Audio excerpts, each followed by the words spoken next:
let us first see the topics of our discussion briefly. First, we will be discussing about the introduction to quantum physics, then history of quantum physics, that means how the subject has evolved.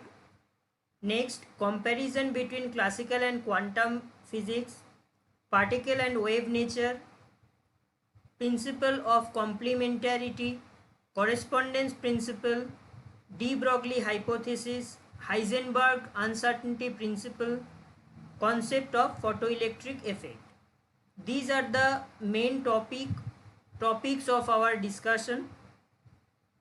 Few parts you have already done in class 12, but briefly. Now let us first come to the introduction to quantum physics. Before going into the quantum physics part, first we have studied the classical mechanics. So classical mechanics is intuitive, that means things move in more predictable ways. You have done the classical mechanics part in class 11 and 12, where you have studied the Newton's laws of motion and related phenomena. Now what happens when we move from macroscopic body towards the microscopic one, that means atomic or subatomic level?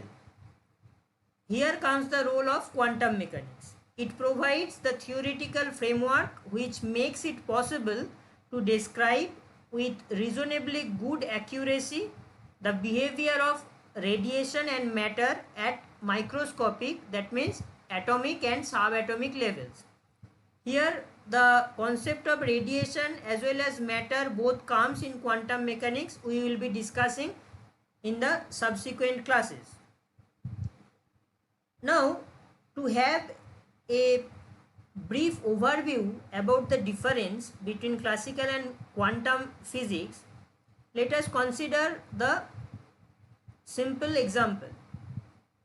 An experienced ball player can take a quick look at a fly ball and from its location and its velocity know where to run in order to be there just in time to catch the ball. Of course, a sudden unexpected gust of wind might fool him, but that's only because he didn't take into account all the variables. There is an obvious reason why classical mechanics is intuitive.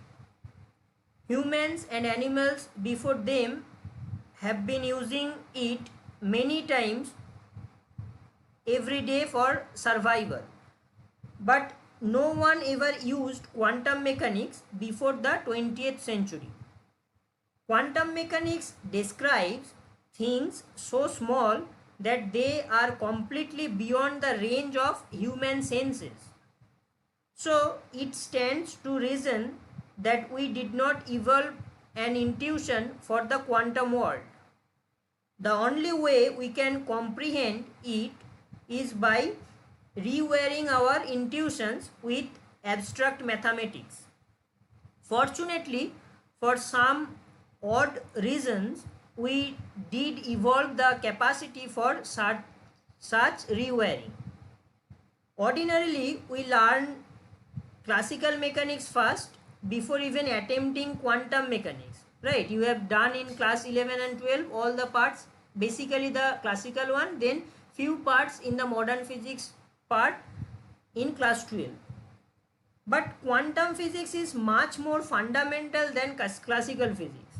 As far as we know, quantum mechanics provides an exact description of every physical system, but some things are massive enough that quantum mechanics can be reliably approximated by classical mechanics.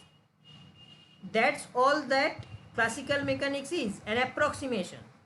From a logical point of view, we should learn quantum mechanics or quantum physics first, then come to classical one.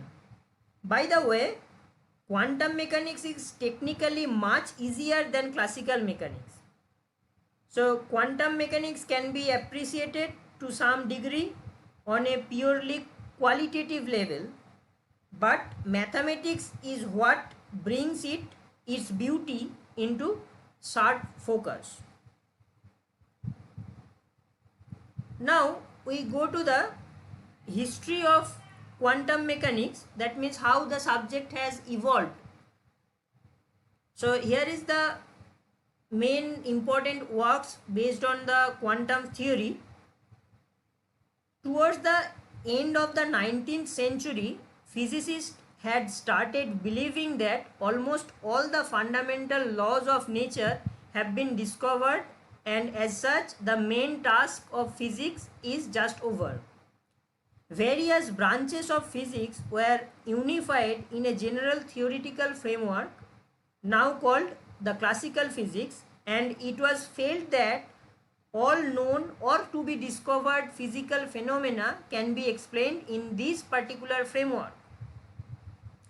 The universe consists of two types of entities, that means matter and radiation, what we have just seen in the previous slide. So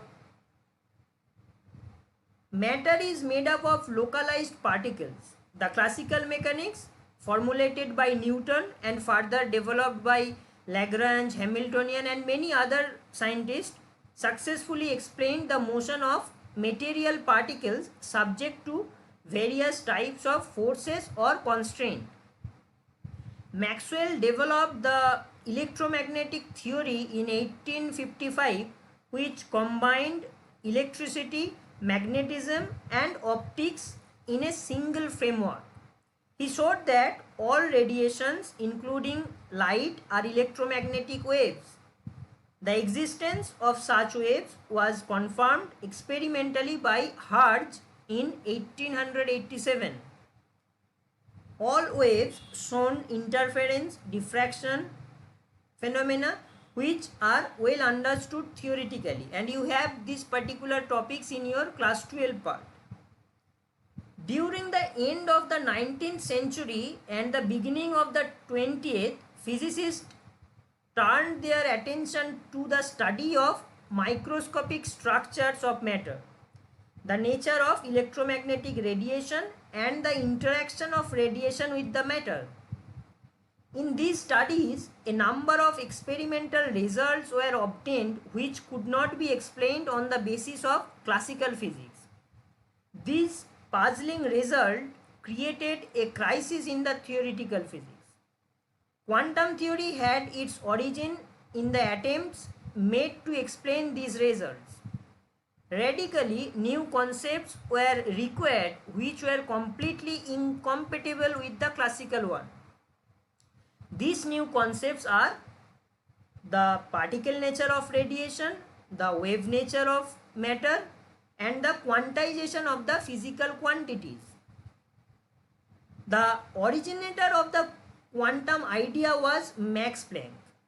He introduced the concept of quantization of radiation of energy in 1900 to explain the spectral distribution of radiant energy emitted by a heated black body. Einstein took the next important step in 1905. He used Planck's idea to explain the puzzling feature of photoelectric effect. In 1923, Compton explained the change of wavelength of X-rays when they are structured or scattered by free or weakly bound electrons. The concept is known as Compton effect. The works of Einstein and Compton showed that radiation can behave as particle, thus bringing in wave-particle duality of the radiation. In 1913, Niels Bohr used Planck's quantum hypothesis and gave the first successful theory to explain the stability and observed spectrum of hydrogen atom. He introduced the quantization of angular momentum and the concept of quantum jumps.